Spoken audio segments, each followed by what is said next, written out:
Hello and welcome back to Franklin Covey's twice weekly podcast on leadership with Scott Miller.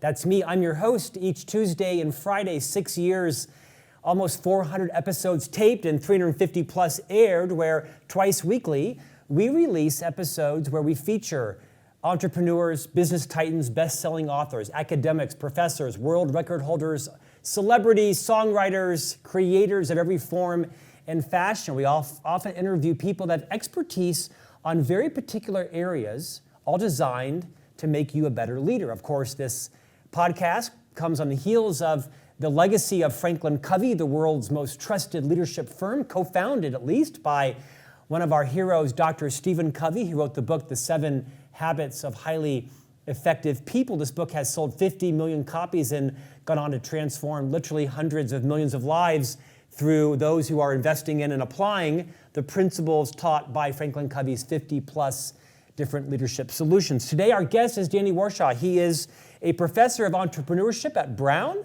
He is the author of this book, See, Solve, Scale, which is a must-read for anyone who's at any journey in their entrepreneurship journey. The tagline is how anyone can turn an unsolved problem into a breakthrough success. Danny, welcome to On Leadership. Thank you so much, Scott. A real pleasure to be here today. Great to have you here. For those people who may not recognize the role that Brown plays in leadership development and entrepreneurship, talk a little bit about the institution known as Brown in Providence. I think most people may know that it's part of that group of esteemed colleges. Talk a little bit about Brown and your role there. Sure. Well, I know Brown from all different angles. I originally knew it from a student angle. I went to Brown in the early 80s.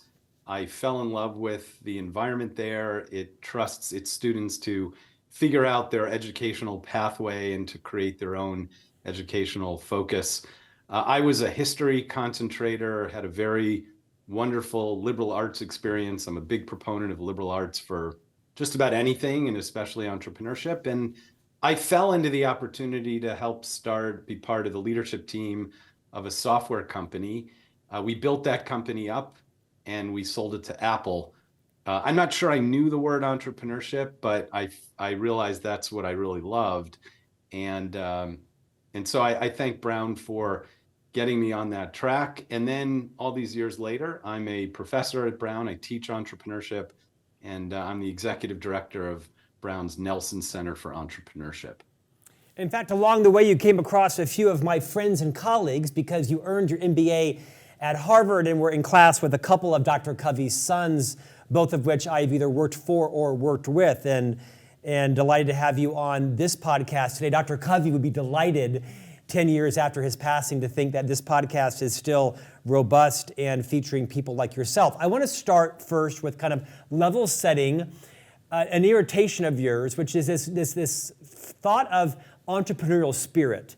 Because in fact, you say entrepreneurialism is more of a process than it is a spirit. Talk about that, and what are the maybe nuanced or significant differences between the entrepreneurial spirit and entrepreneurism as a process?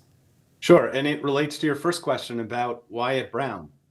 You're right, I went to Harvard Business School and had a whole bunch of startup experiences after that first one. And I was somewhat surprised to be invited back to teach at Brown about 18 years ago. And when I had to think about what does it mean to teach entrepreneurship in dominantly a liberal arts context? Because Brown, you may know, doesn't have a business school. And so I had to think about what would entrepreneurship mean there. And a lot of people kept saying to me, you know what, you should just teach people how to how to embrace the entrepreneurial spirit. And I had to scratch my head and realize I have no idea what that means. And I certainly wouldn't know how to teach a spirit. And then I realized, at Brown, my faculty position, I'm a professor technically in engineering. And imagine in engineering, if we were to teach somebody how to build a bridge, and all we did was to say to them, you know what, just go out there and have the bridge building spirit. And if the bridge collapses and the cars and trucks fall down to earth, then just be persistent and have more spirit. And of course, that would be ridiculous. That wouldn't be the way to teach somebody anything. Brown would lose its accreditation. And so I thought in bridge building, you could distill some fundamental principles that all bridges have in common: a beginning, a middle, and an end, with lots of room for variation: aesthetic, operational, functional. And I thought, surely I could do the same thing for an entrepreneurial process. I could distill some fundamental principles that all venture building has in common, leaving lots of room for variation depending on where you were building that venture. And that's what I did. And that's the basis of the process I created then, this 3-step process: see, solve, scale. Figure out what the process should focus on, what problem it should solve it on a small scale with very few resources, and then figure out how to have a big long-term impact at scale. And so that's what I devised about 18 years ago when I was first asked to teach. And that's now what I teach at Brown and then all over the world in different contexts. I know a lot of your viewers and listeners are people who work in big organizations, big companies, and I do a lot of training and workshop facilitation in some of those contexts too, way beyond a academic environment. Danny, before we jump into your book, let's talk about this concept that I find interesting. You call it the benefits of scarce resources versus the burden of abundant resources for entrepreneurs. Talk about that concept and how might that change some people's go-to-market strategies, early days of startups, how they maybe even embrace some of the frustrations of early day entrepreneurship. Sure. This is one of these polar opposite concepts that often I find surprises people when I'm in especially big environments where they think that their dominant resources could be a benefit or really useful, something to lean on. And in fact, it's the opposite, that small enterprises with very few resources, and I know this from now having over 3,000 students at Brown and elsewhere around the world who sometimes think they're at a disadvantage because they don't have a lot of money, they don't have a lot of training, they don't have a lot of network or pedigree. And in fact, what I find is they're better off. They don't have a choice. They have to embrace other people's resources, people, money, experience, and they can iterate. They have to iterate. They have to fail fast, fail cheap in order to figure out at that second stage, the solve stage, what really is worthy of embracing as a potential solution to a problem. And when I'm working in big companies, or for example, I did 4 workshops for the US Army and 2 for the Air Force this past summer, I have to help them understand that all the resources they have, again, their normal way of doing things, their lots of people, their traditions, the money they have, those can work against them because they get them entrenched in a certain way of doing things that is very difficult to change. They can't figure out ways to fail fast or fail cheap because they're making really big bets.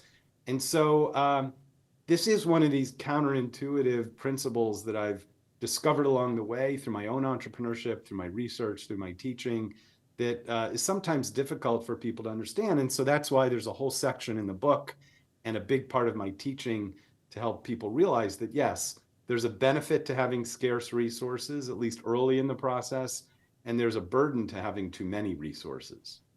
Confession, as an author myself and a podcast host, I'm a little fatigued by academics that write books on entrepreneurship and leadership that have never hired or fired anyone in their life and don't know how to meet a payroll or fund that week's insurance plan for their employees. You, however, are both an academic expert on it and you are a practitioner, which is why we chose to highlight you today, because you have that sweet spot I'm constantly looking for on this podcast. You chose to write a book about see, solve, and scale. See, an unmet need. Solve through a unique value proposition, and scale through a sustainability model. Will you take a few minutes and walk us through those 3 concepts? Why did you choose to write a book on that? Why do you think that's valuable for entrepreneurs to become deeply immersed in those 3 tranches, if you will?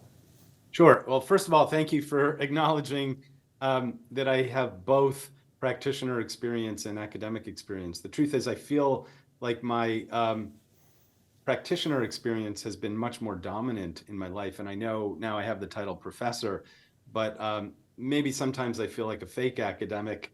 I think my experience has been much more relevant than any research I've done, or my teaching, I think, has been something that I could add value to. The the truth also behind why I wrote this book is that it wasn't even my idea. I mentioned I've had over 3,000 students around the world and dominantly at Brown and elsewhere in workshops. It was their idea. They came to me in pretty big and increasing numbers and said, Professor Warshay or Danny, you're teaching your workshop. It has had life-changing impact on me. And boy, that is such a wonderful thing to hear as a teacher.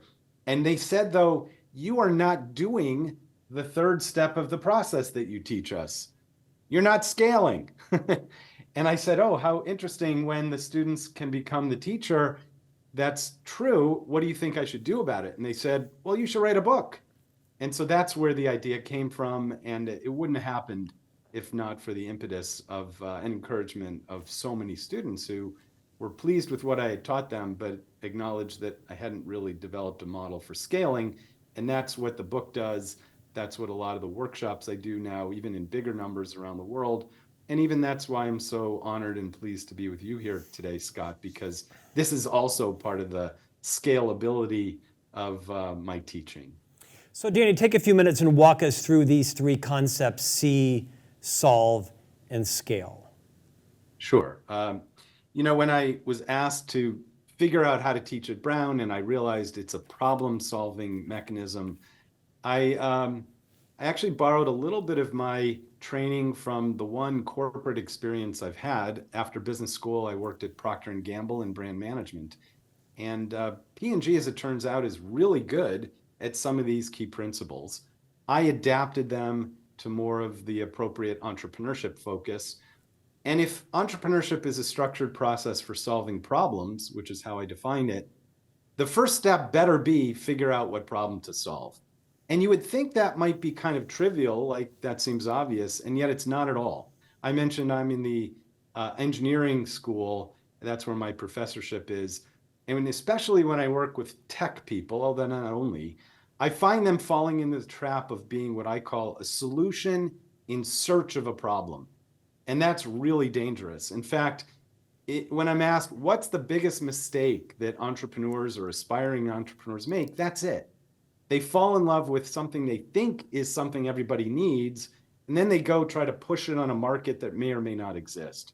So the C stage is figure out what problem to solve in the first place. And I guide you in the book and in my teaching and workshops. It's the most popular workshop I facilitate on how to do what I call bottom-up research. How do you be anthropological and empathetic, immerse yourself in the environment where your prospective consumers might be behaving and living, and learn what is a problem for them. And it's not as simple as simply asking them. Often they don't themselves know what problem to solve. Once you've done that, I guide you through all sorts of creative and innovation techniques, some that have mysterious names like systematic inventive thinking or nominal group technique, but I demystify those and I make them accessible so that in a group, because entrepreneurship is better performed as a team, it's a team sport, not only a participation sport for me as a practitioner, but as a team sport. I guide you through a number of structured approaches to solving the problem iteratively, meaning you're not going to nail the solution immediately. You have to have some tolerance for failure. And then this third step is I don't even consider small business or a small venture entrepreneurship. In order to qualify for entrepreneurship, it has to have the potential of scale, of having really big, substantial impact over the long term so that you can address a very consequential problem and maybe have life or world-changing impact. And so those are the three steps. C, figure out what problem to solve. Solve, which is iteratively on a small scale with virtually no resources, how to solve that, and I teach you how to do it. And then scale is a method and methods for having big and long-term impact. Danny, the book is rife with fantastic stories, one in particular about Chinese Milk Way. I'd love for you to, not Milky Way, Chinese Milk Way. Would you take a few minutes and tell that story and maybe tease out some learnings from it? Sure. I went to China shortly after I had started teaching at Brown. I guess my teaching got some renown, and a group in China asked me to go there. I'd never been. And I had a wonderful time teaching in a city called Zhengzhou. And as part of my visit, they acknowledged that I ought to go to Beijing because I had never been. And my guide showed me around. I saw the Forbidden City. I saw the Great Wall. I saw the National Museum. And then toward the end of my stay, they said, tomorrow's a really important day. You're going to experience something that we call Chinese Milk Way. And I asked for an explanation, and it sounded suspiciously like plain yogurt. And I didn't quite understand why there was so much drama about it. But they said, it's really important that we get you up early. We pick you up in a taxi. We make our way across Beijing to the oldest section of the city. And there's one place we have to go to that's very famous for producing Chinese Milk Way. They only produce a certain amount every week. And if we don't get there early enough, we'll miss it. And again, I thought, what's the big deal? Sounds like plain yogurt. But something weird happened throughout the day. I started getting a little anxious. I thought, what if I don't wake up in time? What if our cab gets stuck in traffic? What if we get there and there's no more of this famous Chinese Milk Way? But we got there, and my heart kind of sank. I saw this huge line, and I thought, I came all this way, and now I'm not going to get to sample this famous Chinese Milk Way.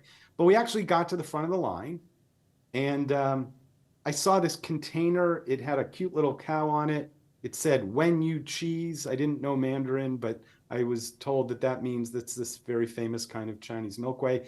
Very excited to dip my spoon in it. And it tasted, honestly, like plain yogurt.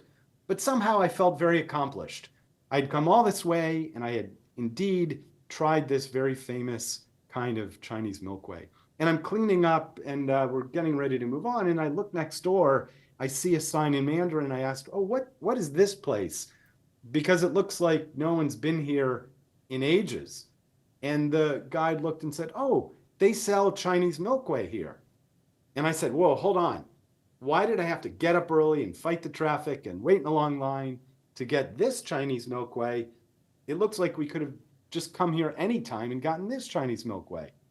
And the guide scratched her head and she said, I don't know how you describe this phenomenon, but no one wants that Chinese Milk Way.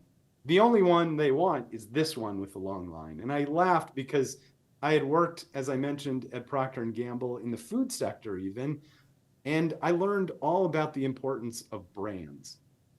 And that's a big part of what I talk about in the scaling section of the book, which is brands reduce searching costs. And it did for me and for everybody else in Beijing who would only go to this particular Chinese Milk Way purveyor and not to the other.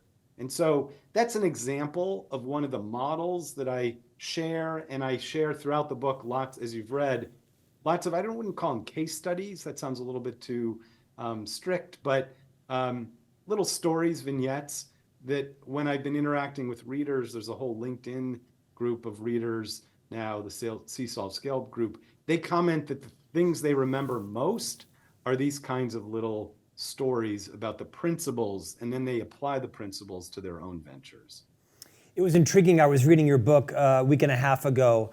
I was in Florida for 9 days, and I was at a mall, and it was just so fascinating to see the different restaurants. Some of them were packed, and the one next door had 8 people, and the one upstairs was packed, and one next door had 15 people, and I was trying to kind of discern, was it the brand, was it the colors, was it the umbrellas, was it the food?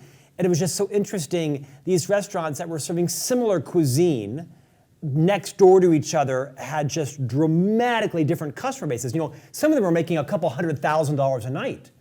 And some of them were making a couple of $1,000s a night, meaning they won't be here, in a couple of nights. And it's all about customer experience. I'm guessing the wontons at this restaurant were the same as the wontons at that restaurant. Well, my suspicion, I wasn't at that mall with you, but my suspicion is the ones that were doing even better had figured out fundamentally what the problem was to solve. And the others may not have.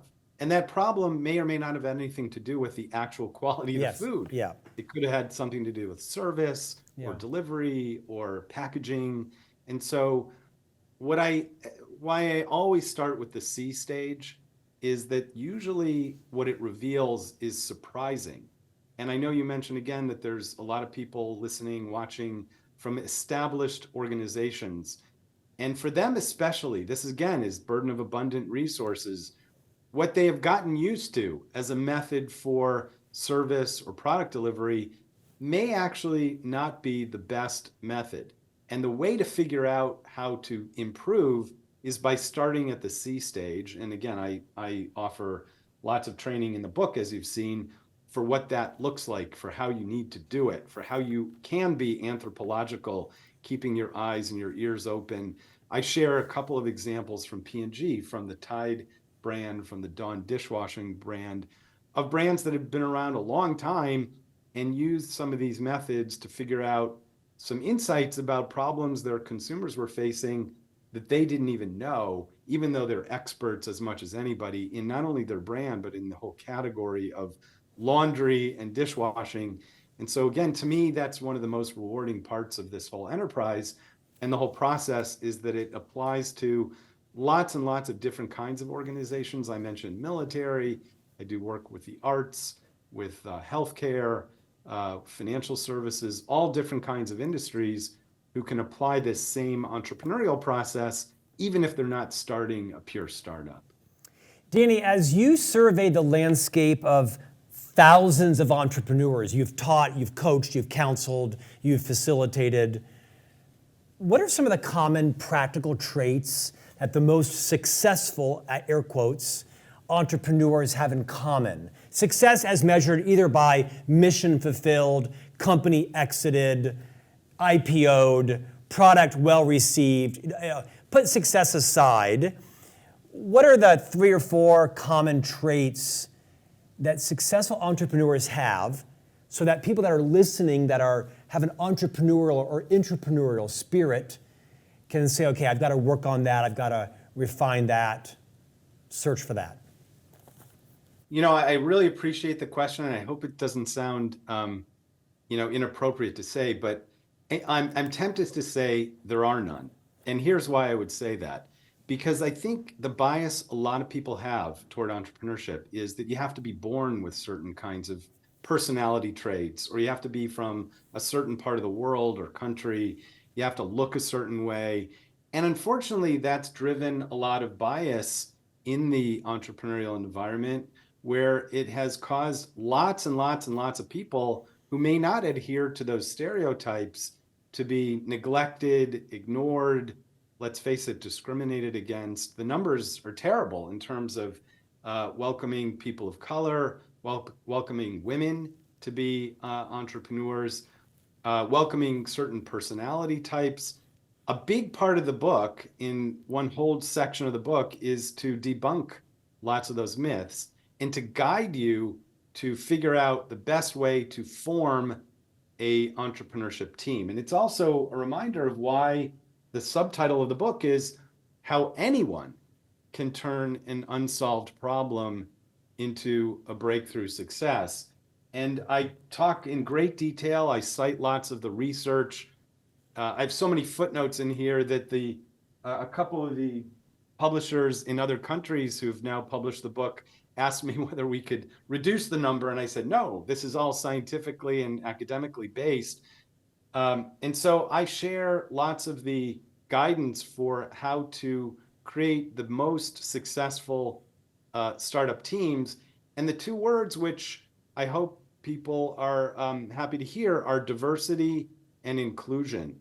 The most diverse teams tend to do the best, but only diverse if they are in an environment that's inclusive, that encourages them all to bring their true and full selves to the table, all they have to offer in terms of their skill sets, their backgrounds, their training, gender, race, personalities, introverts and extroverts. I share a whole bunch of data about how introverts, contrary to popular opinion, can add disproportionate kind of value to startup teams. And so I hope I'm not being disingenuous, or I'm not being inappropriate by setting your question aside, because I don't want to reinforce the sense that you have to operate in a certain way or have a certain personality type or have certain training.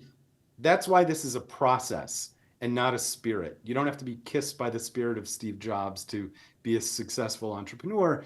You just have to be able to learn and master and apply this particular see-solve scale process. Okay, so I appreciate your response. I'm going to push on you. There have to be some common traits, regardless of gender, age, race, background, education, that you've come across. Perhaps it's an indefatigable work ethic, a growth mindset, emotional agility, humility, an insatiable curiosity, being a magnet of talent to you. Independent of the legitimacy of what you just said, right? It's process versus spirit. Are there any behaviors or traits or mindsets that you would say successful entrepreneurs, you kind of need to have these to complement see, solve, scale? I'm guessing there's something there that you've seen that run Sure. common. Yeah, and I don't want to dodge the question because I think it's a fair question. I just want to make sure we're level set about trying not to reinforce the myths that I think are so prevalent and that have led us to segment people who can be entrepreneurs from those who can't. You're right. So virtually everything you said, I would endorse, but the few that I think I have seen the most are, one, as you say, big curiosity, which leads you to begin with to be curious about what problem needs to be solved. I'll give you an example. The Casper mattress founders, as you read in the book, were two of my students, Luke Sherwin and Neil Parikh. They had a lot of curiosity about, you've got to be kidding me. This is the way you have to buy a mattress? They knew nothing about mattresses except that you sleep on them. And they were completely baffled about how idiotic the standard way of buying a mattress worked. And so they were very curious about that. The second thing they had was some tenaciousness to overcome the initial challenges they had in figuring out a solution. They didn't get it perfect and right the very first time. I mentioned that word earlier, iterative. And so I think people need to be tolerant of failure. Successful entrepreneurs know that they're likely not going to get to a perfect solution the very first time. That would be just pure luck. And so instead, they had to figure out how to overcome their initial failures and push through to the point where they figured out a solution or a series of solutions that were worthy of scaling. And then the third step, and all these map to see, solve, scale, of course, the third trait that I think is really important is an ability to see beyond the near term to envision a solution that can have monumental impact. Imperfect Foods from Ben Chesler, another former student of mine who wrote the section in the book about it because he could do that far better than I could. He was able to figure out a problem that 40% of all produce is thrown away at the farm. He figured out iteratively a solution. And at the time of the publishing of the book, the company founded was saving hundreds of millions of pounds of food. It had 1,500 employees in 43 states. It had raised hundreds of millions of dollars in venture capital. And so I'd say those three kinds of traits map to see, solve, scale. Danny, last question. My wife and I are the parents of three young boys, 9, 12, and 13, quickly moving into 13 and 14. Would you prognosticate a little bit out 8, 10 years in what's going to be an unrecognizable market landscape, the global economy, cyber warfare, immigration, competition, AI, you name it? It's going to look like nothing we know. But given that, are there some skills that my three sons you think need to nurture or master in order to be competitive as entrepreneurs if in fact they choose that track? Well, whether they master, I hope this doesn't sound too self-serving, but again, this is why my students told me to write the book. They said, this is a process of entrepreneurship that is learnable, you can master it, and then you can apply it to any kind of problem you're looking to solve. And that's why of the over 3,000 students of mine, many of whom are featured in the book and in my training, they are in every walk of life you can think of. We can't predict what walk of life your children are going to be in a bunch of years, or my children. But this is why I consider teaching See, Solve, Scale not only appropriate for a liberal arts environment, but I consider it a liberal art. These are skills that no matter what changes, no matter what happens, and a lot is going to change and happen over the course of their lifetimes, these are skills that are universal and that can help them no matter what problem they're facing. The way I think about it is, if you come to Brown or any university, you're going to learn the scientific method. It doesn't mean that you're going to necessarily be a scientist, but there will be times in your life and in your profession when you can leverage that approach to seeing the world differently. Same with learning how to write and communicate. You're likely not going to be a professional writer, but it's important to learn how to do that. I consider teaching entrepreneurship similarly a liberal art. And so whether you use all the things in this book or you just learn how to identify the problem, I think these are all universal kinds of skills that I see among all the over 3,000 students I've had using in public health, in the military, in the arts, on Wall Street, in the law, almost anything they're doing. They come back to me and say, Professor Warshay, I wasn't sure how the See, Solve, Scale entrepreneurial method was going to benefit me, but I use it all the time. And so even what you're asking in particular, in the scale stage, I share a method of seeing the future 25, 50 years from now.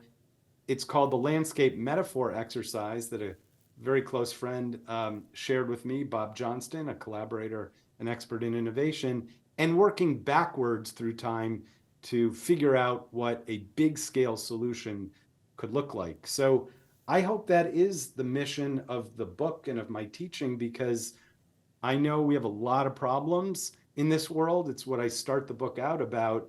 And we need a lot of problem solvers, just like your children and my students, to make the world a better place. Danny Warshay, you are the professor of entrepreneurship at Brown University. The book, as we have said several times, is See, Solve, Scale: How Anyone Can Turn an Unsolved Problem into a Breakthrough Success. Appreciate your time today joining us on our podcast. Thank you so much, Scott. It's been a pleasure to be with you. And we'll see you back next week for a new conversation on leadership.